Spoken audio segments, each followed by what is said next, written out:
Kok akhir-akhir ini sering hujan sih, Kak? Tenang aja, bentar lagi juga banjir. Lah, kok tahu mau banjir? Pengalaman, bukan ramalan BMKG soalnya. Tapi tenang, pemerintah sudah antisipasi kok.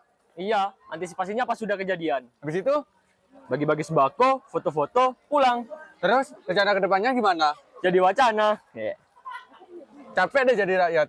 Ya itu, tapi tenang, kita kuat kok. Yang bobrok itu cuma sistemnya aja. Kasihan ya rakyat.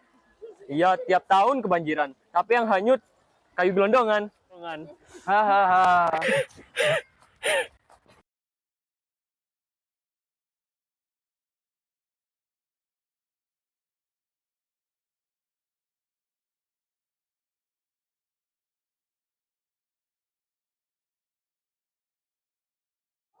Data menunjukkan, menurut analisis World Research Institute dan Kementerian Lingkungan Hidup Perhutanan, provinsi-provinsi di Sumatera telah kehilangan rata-rata 20 hingga 40% tutupan hutannya dalam 20 tahun terakhir.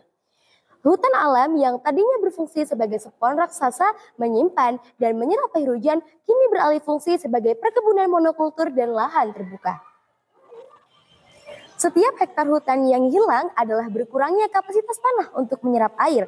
Riset dari Institut Pertanian Tanah Bogor menyebutkan daya serap air di daerah aliran sungai yang kritis di Sumatera telah berkurang lebih dari 35%. Air hujan yang turun tidak lagi diserap dengan baik, tetapi langsung meluncur deras ke sungai. Masalah tidak berhenti di deforestasi. Sampah, terutama plastik, adalah faktor yang nyata. Data Sistem Nasional Pengelolaan Sampah menyebutkan hanya sekitar 60% sampah di Sumatera yang terkelola. Sisanya banyak yang berakhir di sungai dan saluran air.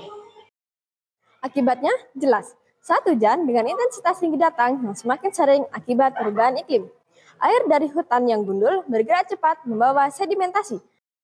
Sementara itu, sampah yang menyumbat aliran sungai dan gorong-gorong membuat air tak punya jalan lain kecuali ke pemukiman. Inilah rumus pasti banjir. Hutan hilang, sampah menyumbat, hujan lebat, banjir. Korban jiwa, puluhan ribu pengungsi, kerugian ekonomi triliunan, dan trauma yang mendalam. Ini adalah harga yang harus kita bayar. Tidak ada aksi yang terlalu kecil. Menanam satu pohon adalah investasi keamanan air. Memilah satu kantong sampah dapat membuka jalur penyelamatan dari banjir. Data menunjukkan, peningkatan 10% tutup hijau di daerah aliran sungai dapat mengurangi resiko banjir bandang 20%. Kita punya kekuatan itu.